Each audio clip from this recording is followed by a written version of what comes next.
Some cartoons entertain. Futurama exposes billion-dollar brands while laughing at them. Let's begin with the episode that's a clear and loud joke about modern tech brands that promise innovation while quietly taking control. Attack of the Killer App, Season 6, Episode 3. This episode begins when MomCorp releases the iPhone, a shiny new gadget that instantly makes everyone hate the device they were perfectly happy with 5 minutes ago. The moment the ad appears, the crew forgets about recycling and runs to buy one, proving how easily brands can reset human brains using a flashy commercial and a slightly smoother design. The line grows so long that day quietly turns into night. MomCorp calls the phone limited, and everyone obeys, even as endless copies sit ready to flood the market. The iPhone is placed directly into the eye, which is silly on purpose because Futurama turns being glued to your phone into a literal medical decision.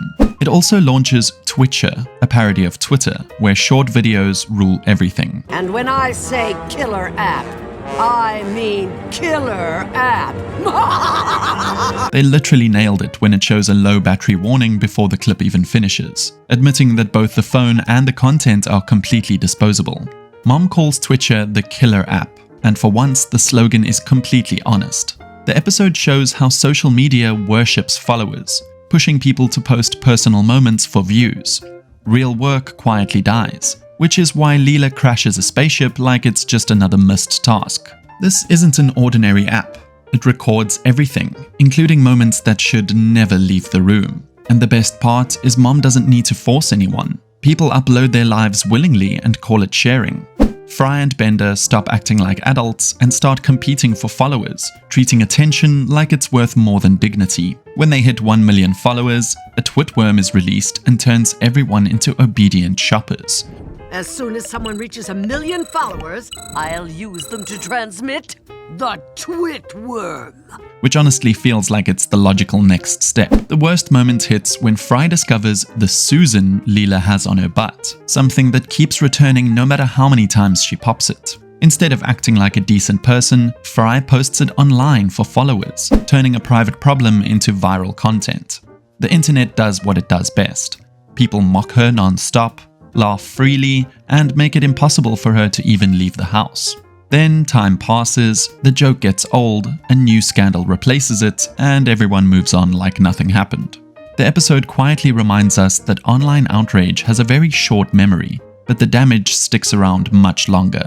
If phones weren't enough, Futurama's next target is online shopping addiction, related to items you've viewed, Season 11, Episode 5. This episode is all about Momazon, Futurama's not even trying to hide version of Amazon. It starts small because disasters always do. I'll get 5. No wait, there's free shipping on 1,000. Fry only wants 5 hangers, which feels reasonable. Then he sees free shipping on 1,000 hangers, and suddenly 5 feels like poor planning. A delivery drone arrives instantly, drops the box, and leaves before anyone can feel regret. Impressed and slightly alarmed, they order a shoe rack next, because why stop now? Momazon takes over everyday life so fast it barely registers as a problem, let alone something illegal. In fact, even Planet Express can't compete with free delivery that arrives faster than common sense, turning survival into a losing argument. The takeover doesn't stop on Earth either. People on the moon start worrying when a massive Momazon warehouse blocks the view, keeps expanding, and somehow feels alive in a way buildings shouldn't.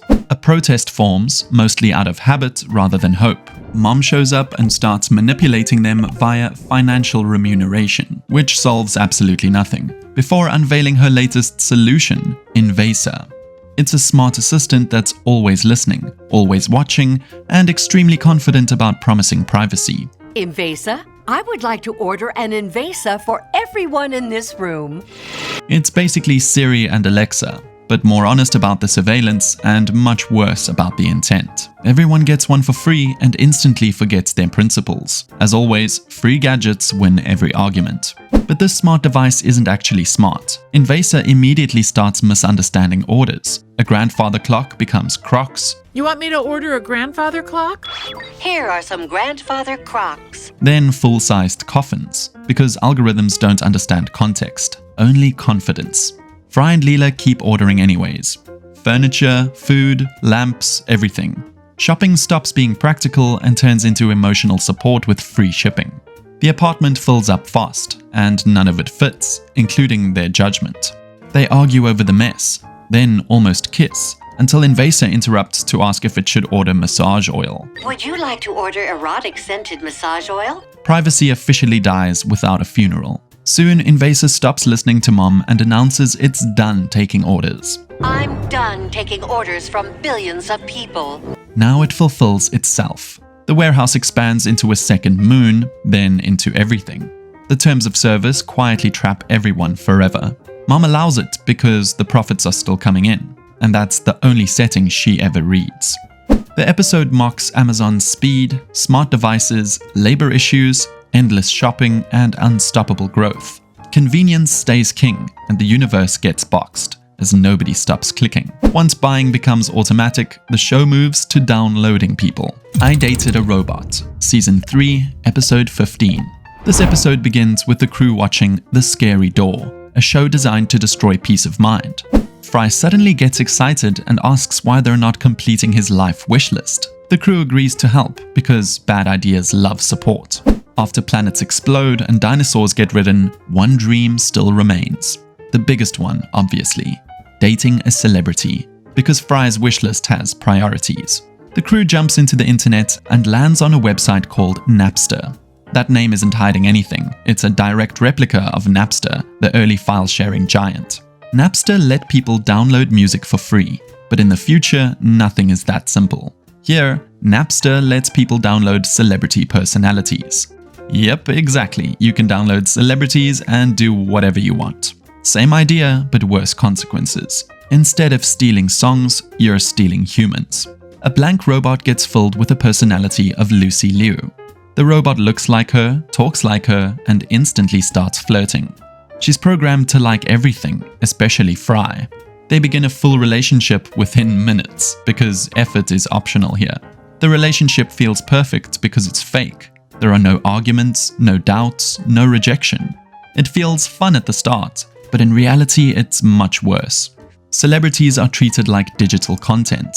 Click, download, enjoy, and forget they're real people. Then the brand reveal gets darker. Napster is exposed as Kidnapster. The broken sign reveals the truth. Real celebrity heads are being kidnapped and copied. This is Futurama taking Napster's everyone does it excuse and pushing it to horror levels. If copying is free, why stop at music? In the end, with the help of Leela and Bender, the robot is erased to protect the real person. The message lands clean. Just because technology can copy someone doesn't mean it should. The episode also reflects the early internet brands that chased popularity without limits. Free access, no ethics, and a massive fallout. Next, Futurama exposes how brands sell confidence instead of results. Future Stock, Season 3, Episode 21. This episode opens with very bad news. Planet Express stock is worthless, and the company is almost dead. Then comes that guy, who had bonitis and froze himself. Fry immediately likes him and chooses him as the new CEO. He wins by 1 vote. Congratulations, the worst idea wins. That guy takes control and turns Planet Express into a fake success. Deliveries no longer matter in a delivery business. Who needs packages when you have confidence? He believes image matters more than reality, so he releases a flashy advertisement. In the ad, a hall is filled with people staring at a giant screen showing Mom's face. A woman suddenly runs in and smashes the screen with a Planet Express box. One guy stands up and says they were watching that. If you're a millennial, you must remember the scene. It's a direct parody of Apple's famous 1984 Macintosh commercial. Apple used it to look rebellious. Futurama turns it into a joke about fake corporate rebellion. The ad looks powerful, but nothing actually improves. Everyone still believes these tricks grow the brand. That guy then sells Planet Express to Mom for profit. After that, he suddenly collapses and dies from bonitis. Turns out he forgot to cure it. He planned everything except his own survival, a perfect businessman move. This episode mocks stock markets, corporate images, and 80s business culture built on big talk, empty promises, and suits pretending they know everything. From fake success, Futurama jumps to fake productivity. The Impossible Stream, Season 11, Episode 1. It's 3023, and Fry suddenly realizes something painful. Years have passed and he achieved absolutely nothing. 23 years, and I've achieved nothing. Nothing! So he decides to finally pick a life goal. You might expect something heroic, saving people or fixing the planet. Nope, he chooses to watch every TV show ever made. Yeah, that's the plan. For this mission, he buys a streaming subscription called Fulu. It's Futurama's version of Hulu. The name even feels sick, like someone caught the flu. Never mind. Fry believes a lifetime of laziness gives him a head start. This clearly shows how streaming platforms turn people into couch furniture. Fry watches non-stop until only one show remains, All My Circuits, with over 13,000 episodes. Even Fry realizes this might break him. Leela suggests binging, but this is extreme binging. Fry wears goggles drilled into his brain and a suit so he never stops watching. Months pass and his brain slowly loses touch with reality. Professor warns him that finishing the show could erase Fry's consciousness. His mind is being taken over by streaming. Fry survives only because he quits early. Why? The last episodes were boring. Streaming almost erased his brain. Fry becomes a clear example of what endless binging can do. It's played for laughs, but the danger is real. The joke lands hard. Streaming never stops while the minds get tired and stories get weaker. If a platform truly cared, it would stop sometimes. But stopping means fewer views, so the stream keeps going, even when it probably shouldn't. After melting brains with streaming, Futurama attacks caffeine culture. 300 Big Boys, Season 5, Episode 11. This episode begins with a strange announcement. The Earth government gives everyone $300 for no reason. I've sent you each 300 buckaroos in the form of a tricky dick fun bill. Fry gets his money and smiles like he won the universe. Everyone planned something smart, but Fry plans for coffee. That choice already explains everything about Fry. Fry orders one coffee from a simple machine. Then one turns into many. And now he only drinks coffee. It looks like today's youth in one picture. People don't function before coffee. Life only starts after the first sip. Until then, everyone is loading. Coffee isn't a drink anymore. It's a survival tool. And somehow everyone agrees this makes sense. Then Fry goes to the most famous coffee brand. It isn't Starbucks, it's Starfish Coffee. Yeah, really. The flavors aren't normal either. No cappuccino, no latte. They offer guppy, trout, mermaid, and whale. Fry chooses whale. Of course he does. Why drink coffee when you can drink sea animals? Coffee starts affecting his mood. He becomes impatient, angry, and loud. His eyes look like he hasn't slept for years, but Fry insists it isn't caffeine but just insomnia, as if coffee had anything to do with it. His hands start shaking so badly he can barely hold the cup. Still, he keeps drinking. When Fry hits 100 cups, everything becomes calm. Time stops. Fry feels powerful and super energetic, like he's reached coffee heaven. After coffee heaven, it's time for soda hell. Fry and the Slurm Factory, Season 1, Episode 13. The episode begins with a loud Slurm advertisement that screams for attention and shows Slurm as the most popular drink in the universe simply because it never stops bragging. Everyone drinks it non-stop. Not because they're thirsty, but because the brand has convinced them that drinking Slurm is what cool people do. That's the first joke, as Slurm behaves exactly like real soda brands that shout so loudly that nobody bothers to ask what's actually inside the bottle. When the company announces a factory tour contest, it's obvious what's happening. This isn't transparency, it's marketing theater, the same trick brands use when they hide prizes in bottles and call it magic. Fry wins and the tour is staged to look perfect. The glowing green river shines, workers sing on cue, and the Slurm production feels less like a factory and more like an ad written by the people who don't trust silence. The illusion collapses when Fry falls into the river, because curiosity ruins branding. Behind the fake factory sits the real operation, where Slurm is revealed to come from a giant worm, instantly turning a cool drink into something unforgettable. The joke hits because it mirrors how brands hide ugly truths behind fun images. The best punchline comes when bad batches become new Slurm. Complaints bring back Slurm Classic, and profits rise anyway. Fry still drinks it, proving exposure doesn't beat loyalty. We end with an episode about being outdated overnight. Obsoletely Fabulous, Season 4, Episode 14. This episode opens at a robot expo where Mom unveils Robot 1X with dramatic flair.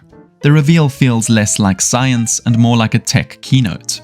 Robot 1X is sleek, silent, and instantly better than every older robot.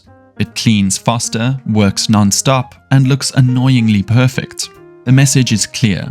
New is superior, and old is embarrassing. Robot 1X works as a direct parody of Apple's product launches, especially the early iMac era. The design is smooth and friendly, hiding how ruthless the upgrade cycle really is. Everyone praises innovation while ignoring what gets left behind. Bender watches as its value drops to 0 overnight. Not because of malfunction, but just because a newer model arrives. Bender tries to upgrade, but panics when he sees robots lose their personality after updates. He escapes, joins outdated robots, and literally downgrades himself into a wooden body. Yeah, wood. The group declares war on technology and destroys the city, because progress apparently has feelings now. In the end, everything turns out to be an upgrade hallucination. The episode highlights how tech brands sell upgrades as progress while quietly erasing identity. Robots upgrade and suddenly lose personality, becoming calm, polite, and empty. Bender refuses this future and literally downgrades himself, wooden body included. It's ridiculous and tragic at the same time. So there you have it. Phones control minds, shopping controls homes, and brands control habits. Futurama turns all of it into jokes that somehow hurt more than facts. Got another brand Futurama roasted hard? Drop it below. And if watching cartoons bullying corporations bring you joy, hit like, share with a friend, and subscribe for more animated destruction.